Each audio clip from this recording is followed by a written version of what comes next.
A Central 3 apresenta o Cinema Nacional em Revista. É o Central Cine Brasil.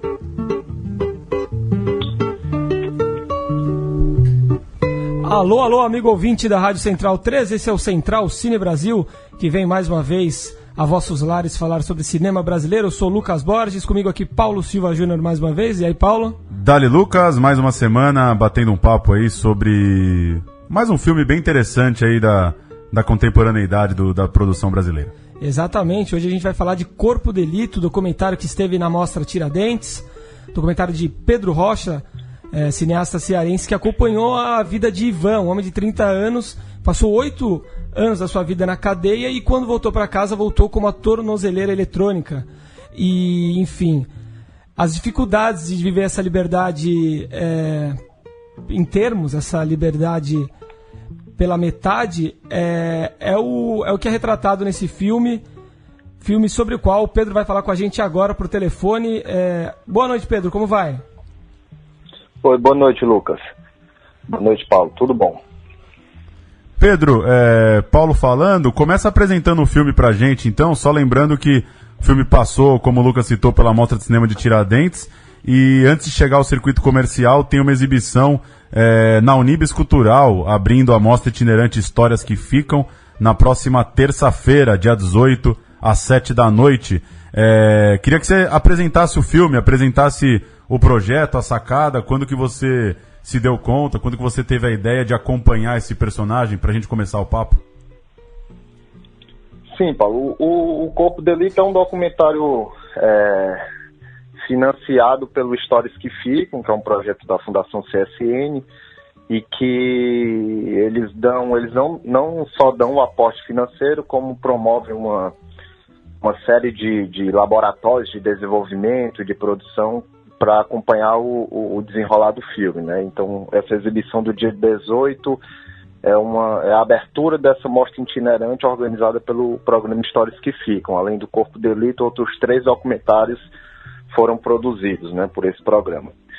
E, bem, o filme, como foi adiantado, conta a história do Ivan, que é um homem de uns 30 anos, 31, e ele passou 8 anos na cadeia e saiu da cadeia depois desse tempo com uma tornozeleira eletrônica.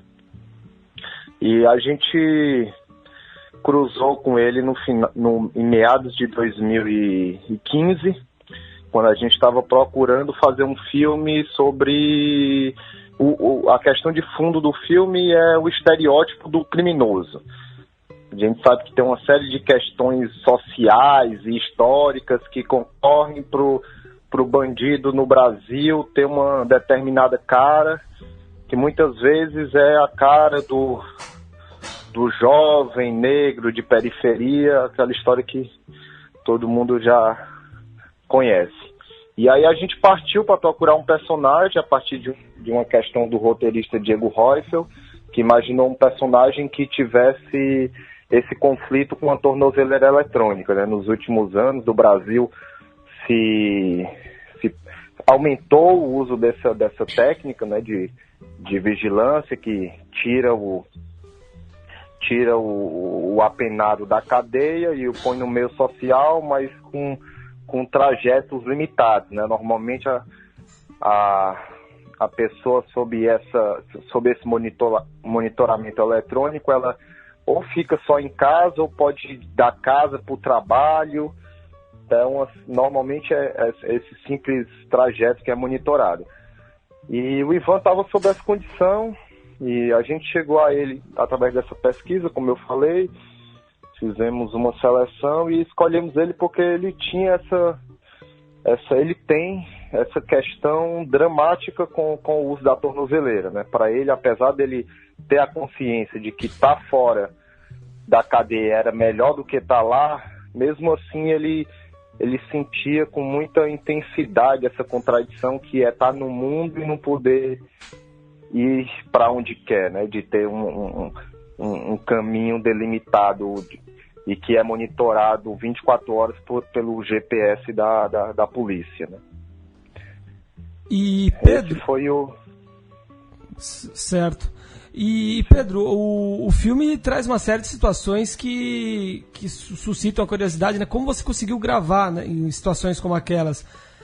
Pela dificuldade legal de se gravar, por exemplo, o encontro do juiz, ali a sessão do juiz e do promotor com o Ivan, e mesmo a dificuldade prática, né, de uma pessoa, de um ex-detento, permitir que você acompanhe essa situação, que pode ser, né, meio constrangedora até para ele, enfim.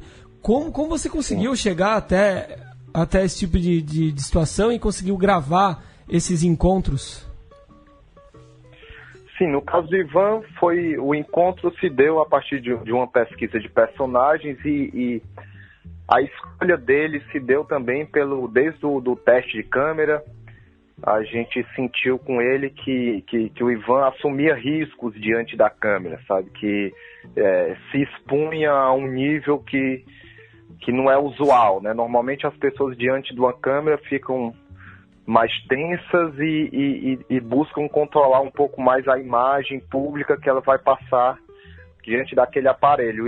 E o Ivan não, é claro que ele estava querendo construir uma persona ali, mas a persona que ele buscava construir era muito arriscada e exposta, né? E isso foi uma coisa que chamou a nossa atenção. E aí ele topou de início essa ideia de construir um filme. Já no teste de câmera ele também estava muito afim de fazer esse filme, por isso talvez também se expondo. Tinha essa curiosidade, esse desejo por fazer um filme, enfim, um filme sobre a vida dele, sobre aquele momento. E depois disso, depois desse primeiro encontro em que ambas as partes estavam interessadas, aí foi um processo mais lento de construção, de intimidade, de aproximação, que durou mais ou menos uns 5 meses. O período da produção como um todo foi um período disso, né? O primeiro mês com maior dificuldade, com mais tensão, mas sempre com alguma questão, né? Não é uma abertura por completo, né? Essa confiança foi sempre negociada. E no caso do juiz, só para completar a resposta, na verdade também houve essa abertura, mas aí de uma abertura diferente, de um ponto de vista também institucional, com o juiz César Belmino, né, que é o juiz personagem do documentário. Ele, para nossa surpresa, topou sem muitas dificuldades a gravar inicialmente uma audiência de justificativa do Ivan e depois uma segunda audiência, e não impôs nenhum tipo de restrição sobre o corte sobre a edição e o corte da audiência ou do filme. Inclusive ele estava aqui no lançamento. A gente, depois de estrear em Tiradentes, fez uma sessão pública aqui em Fortaleza e ele esteve presente no debate, debateu o filme com a Gleice, com o Neto, né? A Gleice, a companheira do Ivan, e o Neto, o melhor amigo, que são personagens importantes também do documentário. Então, a gente teve essa sorte, pode-se dizer, mas também é o sinal de que, apesar de o judiciário estar aí né, com uma espécie de onipotência atualmente no Brasil e ao mesmo tempo, talvez não tendo a mesma disposição em se submeter a algumas questões da democracia, como a transparência ou como a controladoria. Mesmo, apesar disso, a postura do César, do juiz, representou algo diferente para a gente nessa abertura para o documentário, né? Bacana. E também estão com a gente aqui hoje Murilo Costa e Bruno Graziano. Boa noite, Lucas. Boa noite, Pedro. Queria falar com você sobre uma questão interessante, que o filme ele vem bem da tradição do cinema direto, né? Muito observativo, contemplativo, a mosquinha na parede ali o tempo todo. Isso é bem interessante. E eu achei legal que tem uma contradição, né? Entre a gente observar o personagem sem julgar, uma simples observação, em nenhum momento você tá julgando ele com a câmera, e ele tá o tempo todo sendo julgado, né? Pela sociedade, pelos juízes, até pela companheira dele, julgando ali, por que você não arruma um trabalho? Isso eu achei uma contradição interessante. E também tem essa questão do hedonismo, né? O rapaz ali que não quer pensar no emprego, quer só se divertir, ver um jogo, fumar um banza. E a gente julga tanto isso em outros filmes, né? Mais de ficção, que a gente aceita isso os personagens de classe média alta ou rico, e no pobre a gente questiona tanto, né? Isso é bem curioso. E eu queria saber como que foi a questão do... Se não teve nenhuma roteirização mesmo, se todas as cenas foram totalmente naturais. Como que foi o processo de criação junto aos personagens, dos conflitos ali que você mostra? É o Murilo? Isso, é o Murilo falando. É o Murilo? Murilo, começando pelo roteiro, na verdade houve um processo bem intenso e sistemático de roteirização do filme, né? Desde da primeira indicação com a intuição, assim, a ficção de um personagem com tornozeleira que tivesse esse conflito, que é um argumento do Diego Rocha, que é o roteirista do filme, até depois um processo de... Aí a gente combinou na produção do filme uma espécie de um cinema observacional, mas também o roteiro de ficção, pensando em construção de personagem, apresentação, curva dramática, motivação, conflito. Basicamente a gente passava um tempo filmando de forma mais observacional, ou então pensando cenas de forma intuitiva, pré-montava esse material, e aí dessa pré-montagem escrevia um roteiro que pensava cenas que articulariam essas primeiras cenas mais observacionais, né? E aí a gente fez a gente foi alternando esses processos de produção até chegar no filme. Aí depois tem outros processos também intensos de montagem com o Fred Benevides, mas até o final da produção houve essa alternância entre a filmagem, entre o roteiro e entre uma pré-montagem, né? E acho que o filme só é possível por conta disso também, né? E nisso eu tenho que agradecer bastante, inclusive, registrar o trabalho do Diego Rocha, né? Que é o roteirista. Até aproveitando esse gancho do roteiro, acho que uma crítica positiva a se fazer do filme é que se fosse uma ficção, acho que seria muito comentado que mostra um Brasil muito pouco visto e que é um dos filmes mais realistas nesse sentido, já feito sobre um jovem de periferia no Brasil. Você consegue chegar ali num ponto que a gente nunca viu em outros filmes, por exemplo, né? Tem um certo realismo mesmo nisso. Ele, mesmo quando as cenas mais roteirizadas, mais ficcionais, que chegaram a ter 5, 6 takes, nada também demais, mas houve algumas cenas que a gente teve que repetir e fazer outros takes. Mesmo elas ganham um certo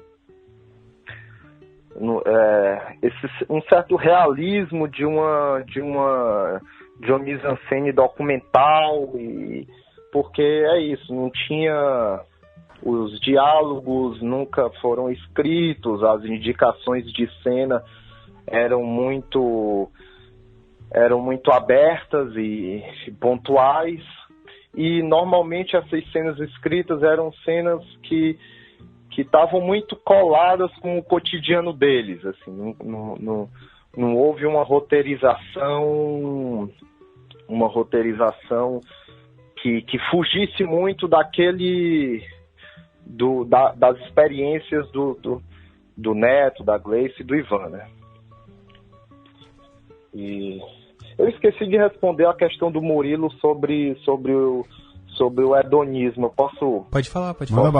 falar um pouco? Só porque essa eu acho que que ele tocou numa questão fundamental dessa história, que é a possibilidade da juventude de classe média e alta, do lazer, de uma perspectiva do lazer na adolescência, de uma busca por uma autorrealização e por um projeto de vida e de carreira que muitas vezes passa pela universidade, e que no caso dos jovens de periferia dos jovens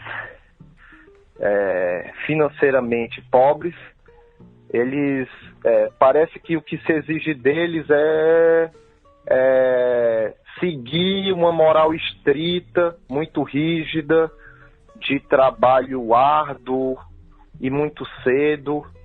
Sempre tem essa questão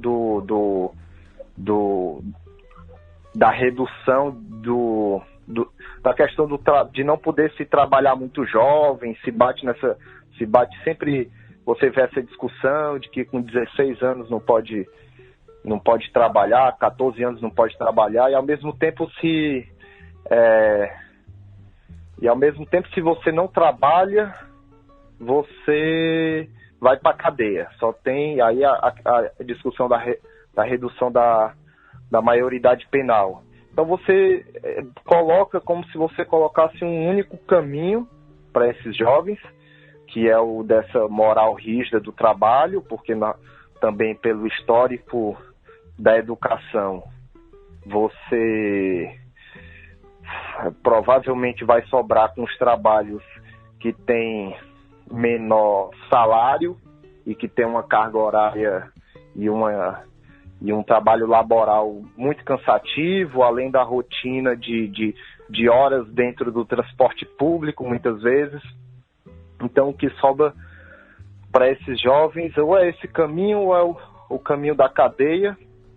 E bem, é o que tem-se no Neto, eu acho que é uma postura de negação, né, desse único caminho, apesar de também a gente saber que é uma postura muito arriscada, né, e com alto risco de morte, inclusive. Eu acho que o Neto carrega traz essas questões para o filme e ao mesmo tempo serve como um espelho para o Ivan, porque o Ivan é aquela se vê no Neto de certa forma, né? O Ivan tem 10 anos mais velho que o Neto e já passou 8 anos na cadeia e está sofrendo com essa privação da tornozeleira eletrônica, ao mesmo tempo em que o que ele queria estar fazendo é justamente o que o Neto está fazendo, né? Que é curtindo o mundão. Boa noite, Pedro. Quem fala é o Graziano.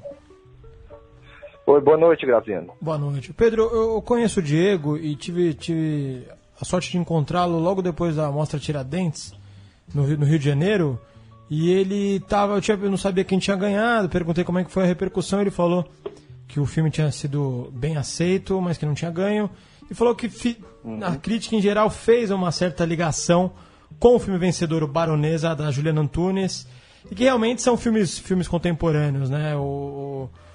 Filmados na mesma época, um com protagonista masculino, outra com protagonista feminina, mas ambos na quebrada, ambos com relação da cadeia e ambos com uma estética realista própria e semelhante.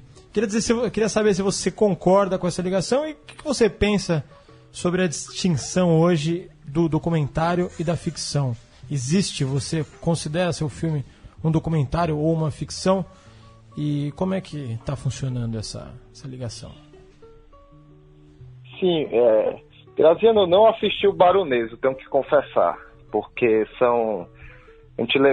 levei quase 12 horas para sair aqui de Fortaleza e chegar em Tiradentes, e o voo atrasou, acabou que bem, eu cheguei atrasado na sessão do Baronesa. E depois não consegui assistir ainda, mas, bem, estou muito curioso, parece um filmaço, e é isso, ela tem Não sei, não posso nem falar direito do filme, eu só acho que assim, é uma questão, uma decisão fundamental escolher filmar uma protagonista mulher, e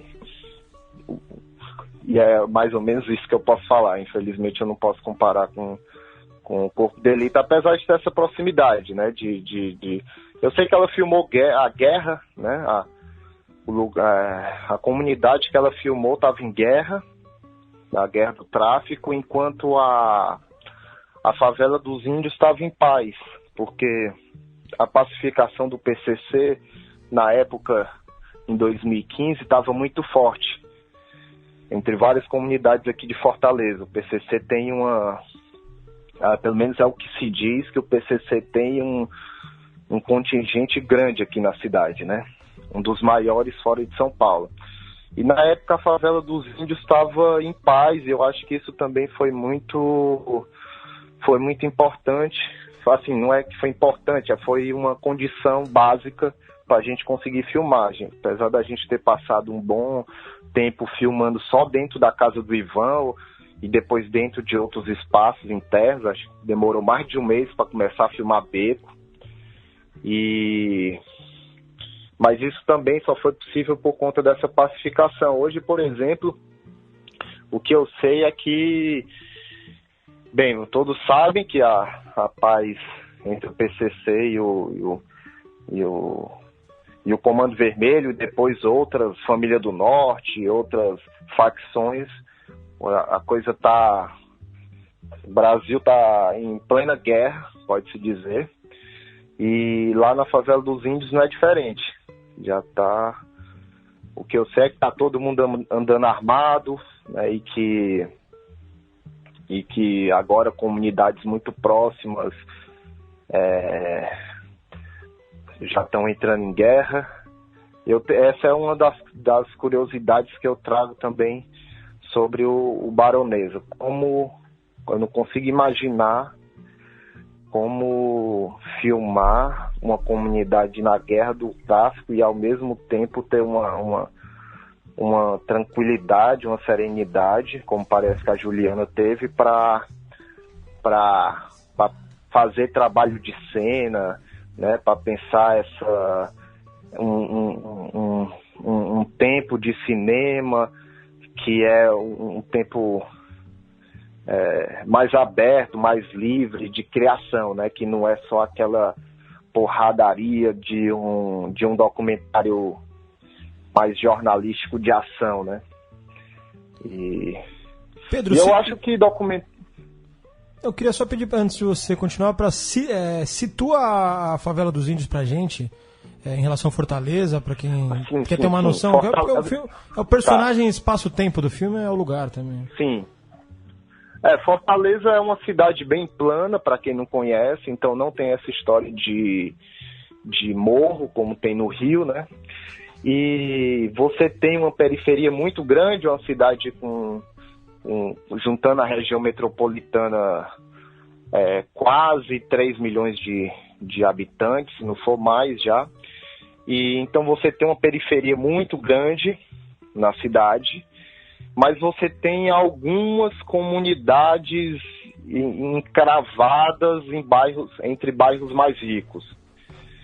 E a favela dos índios é um desses enclaves, vamos dizer assim. Ela fica na beira de um trilho, o trilho atravessa uma dessas partes mais nobres da cidade, e ela fica na beira desse trilho, e na beira de uma grande avenida. Então, essa é praticamente 2 quarteirões, sabe? O espaço e aí ela é meio que delimitada por 4 grandes avenidas, assim. Eu lembro de ter visitado essa favela na época da Copa do Mundo e que as obras daquele VLT estavam atrasadas. Funciona já aquele VLT ou ainda não? Funciona nada. Não, né? Tá longe de ficar pronto. Eu acho que vai ficar ponto para a próxima Copa aqui no Brasil. que Aquilo era para ter ficado pronto em 2014, né? Tem um monte de VLT pelo país que não era para ter ficado pronto para inventar essa solução do veículo leve sobre trilhos e... Ô Pedro, a gente está no limite do tempo, então eu queria que você respondesse aquela última pergunta do documentário da ficção meio cravada. Você acredita que existe essa distinção ou acabou? Dá para fazer um filme sem cravar se é documentário ficção? Pode ser tudo ao mesmo tempo? Existe do ponto de vista comercial, do ponto de vista da definição de gênero e tal, e talvez do ponto de vista ético. Como você trabalha com personagens reais, que têm uma vida pós-filme, o documentário talvez tenha essa particularidade. Mas do ponto de vista dos recursos estilísticos e de uma certa estética cinematográfica, eu acho que não existe diferença, não. Boa. Maravilha.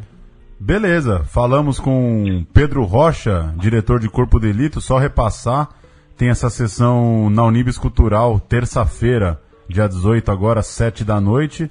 E o Pedro vai estar por aqui, né? O Pedro vai estar para um debate depois da sessão, fica o convite. E o filme está também no projeto Sessão Vitrine Petrobras, que está dando um gás aí numa distribuição de vários longas nacionais, como Corpo de Delito.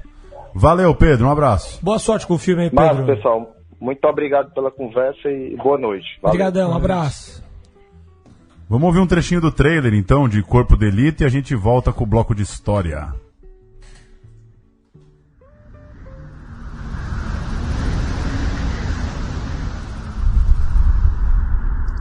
O que é um bandido no Brasil hoje? Qual é a sua face? Quem hoje dita essa face? Eu tenho 30 anos, na realidade o jornalismo era uma desculpa, eu queria fazer cinema, mas não tinha. Eu enveredei mais a minha formação em cima do audiovisual, com informação de jovens de periferia, né, em audiovisual, em algumas ONGs, e depois realizando alguns filmes. Eu tenho 29, jornalista de formação, e fui por muito tempo, trabalhei em jornalismo diário, e aí eu fiz mestrado em sociologia, pesquisando literatura. E aí a gente montou a Nigéria, né, que é a nossa produtora. O filme, ele tenta fazer um encontro histórico do Brasil através de um arquivo de fotografias criminais do século XIX e trazer essas fotografias para pensar... A história do cinema brasileiro. Nessa edição do Central Cine Brasil, o Murilo Costa traz um pouco sobre Terra em Transe, a obra-prima de Glauber Rocha, certo, Murilo? Certo. O filme foi lançado há 50 anos atrás e o Glauber Rocha já estava bastante celebrado nessa época, depois de ter lançado O Deus do Diabo na Terra do Sol. Era o pleno auge do cinema novo. Ele leva a gente para conhecer a fictícia Eldorado, onde ele narra a história do jornalista Paulo e suas incursões pela política. Idealista, o Paulo se vê ligado a um candidato populista, mas se desilude quando, depois de eleito, o político se mostra dominado pelas forças econômicas que o financiaram e faz pouco para mudar a situação do país. Qualquer semelhança com o Brasil atual não é mera coincidência, mas sim mérito de Glauber Rocha, que já antevia a polarização do quadro político do país. O longa teve uma repercussão internacional muito grande, sendo aclamado em Cannes, Havana e Locarno. A francesa Marguerite Duras chamou o filme de uma fabulosa ópera cinematográfica, e a influência dele foi tanta que chegou a ser apontado como uma das maiores influências dos protestos que tomaram a França em 1968, junto com a chinesa, do Jean-Luc Godard.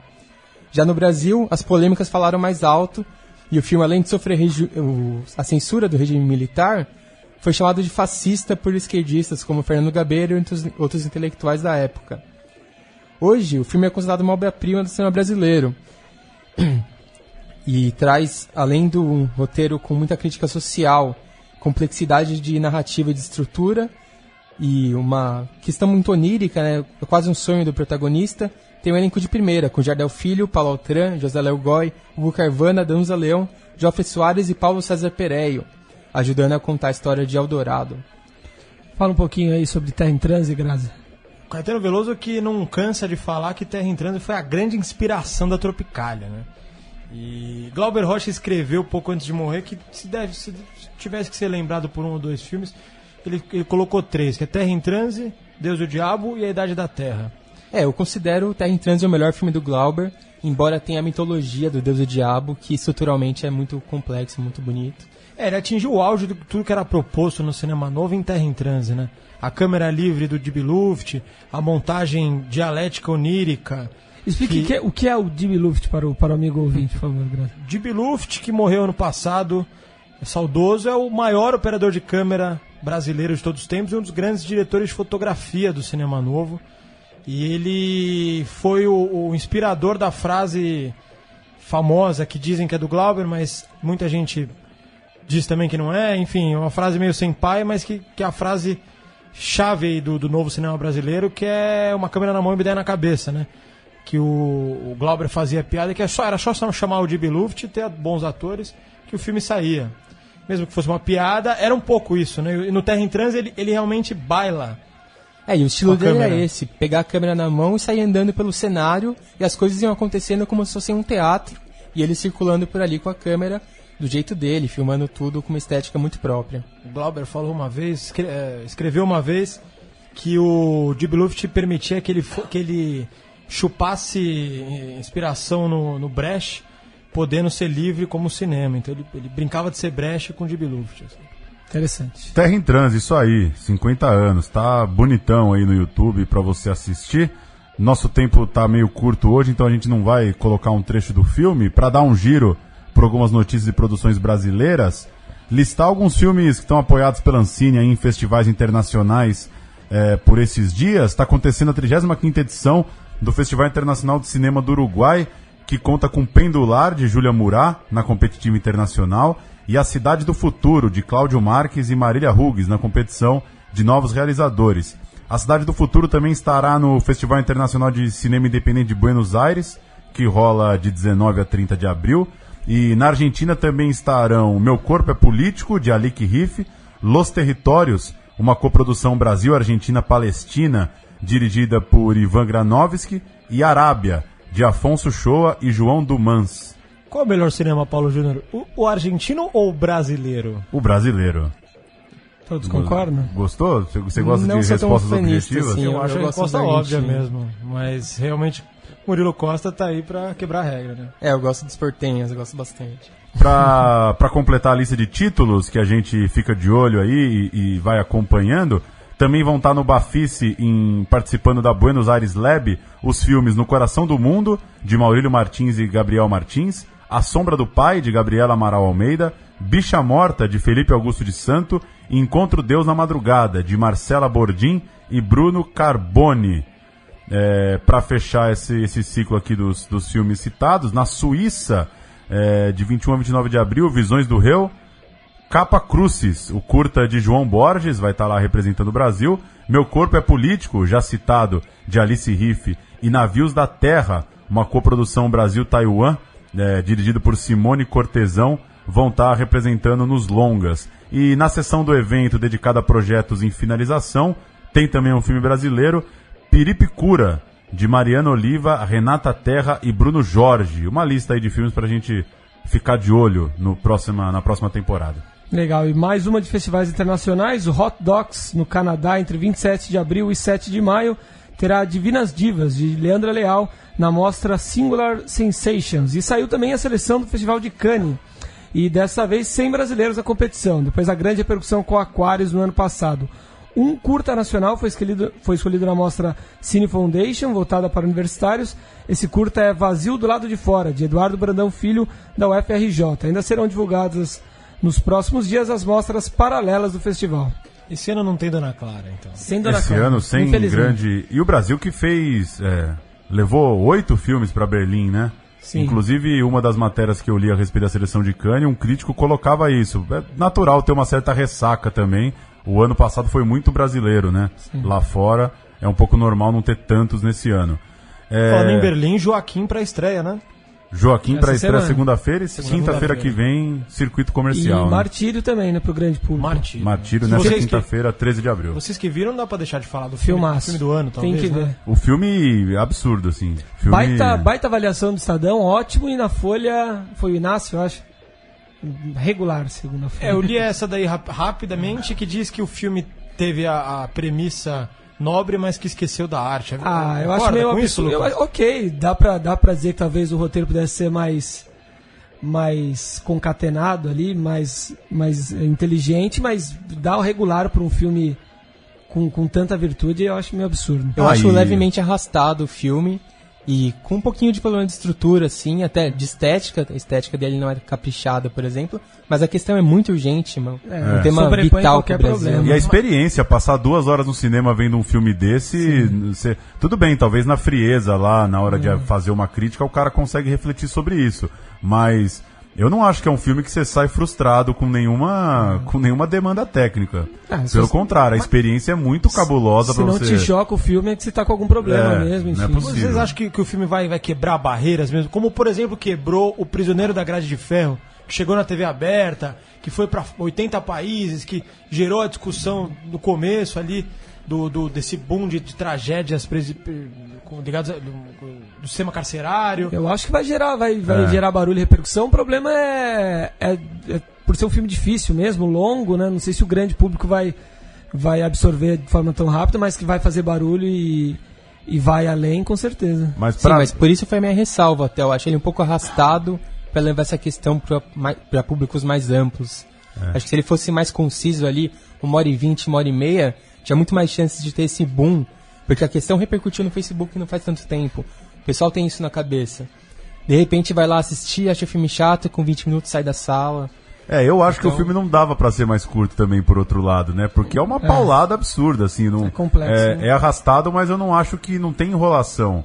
E pra mim, no longo prazo, assim, é clássico, assim. É um filme que, de repente, as pessoas vão ver daqui 60 anos e vão se dar conta que, nossa, em 2016 ainda estava nesse ponto, né? 500 anos depois da colonização, a gente ainda estava nesse ponto. Pra mim, ele é... Ou olha lá, né? O filme que mostra o marco aí, o elo entre a destruição das populações indígenas, né? E a existência. Pode ser o começo do fim, como pode ser o começo da resistência, mas marcação de tempo, assim, eu acho avassalador o filme. Também acho. 900 mil indígenas no Brasil, muito pouco, né? Para registrar uma entrevista no UOL nessa semana do escritor Fernando Moraes, de livros reportagens clássicos, né? Autor de Olga, autor de Chateau, o Rei do Brasil. O Fernando Moraes disse que está muito focado no cinema. Entre seus projetos, ele está tocando um documentário sobre a desmobilização das Farc na Colômbia, um filme para TV paga. E ele também está trabalhando na adaptação do livro dele, Últimos Soldados da Guerra Fria. Vai virar um filme em Hollywood.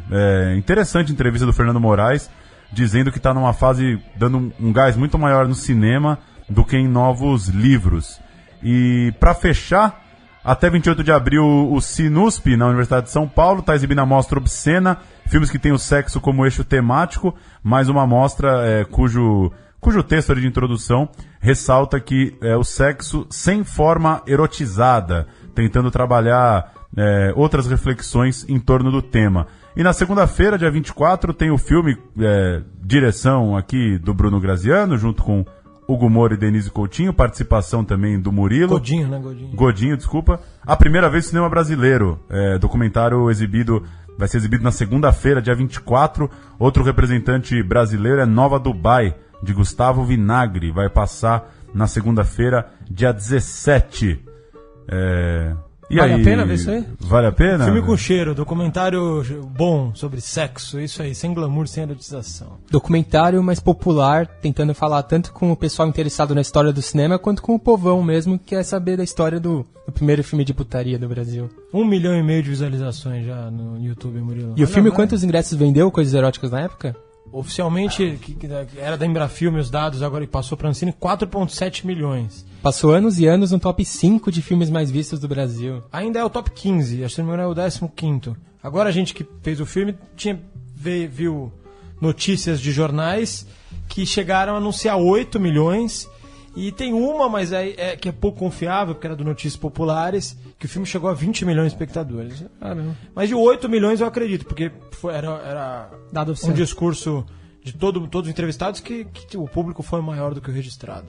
Por causa das burlavam as sessões, né? Ainda bem, né? Ainda bem que burlavam. É isso então, senhores. Um filme sobre chocolate ou sobre Páscoa, Bruno Graziano? Chocolate. Eu gosto muito de Chocolate. Aquele filme clássico ali, hollywoodiano, com a Juliette Binoche, né? gostoso, agradável. E Pra tem se ver no feriadão. Tem aquele chocolate pimenta também, como é que chama aquele? Que é Com com a o Javier Penélope Bardem, Cruz? Penélope Cruz e com o Não, Murilo Benício. nossa, né? uma merda, né? Esse é um grande Uma filme. das poucas vezes que eu saí no meio Eu queria do indicar um filme, filme né? que é o Brasil S.A.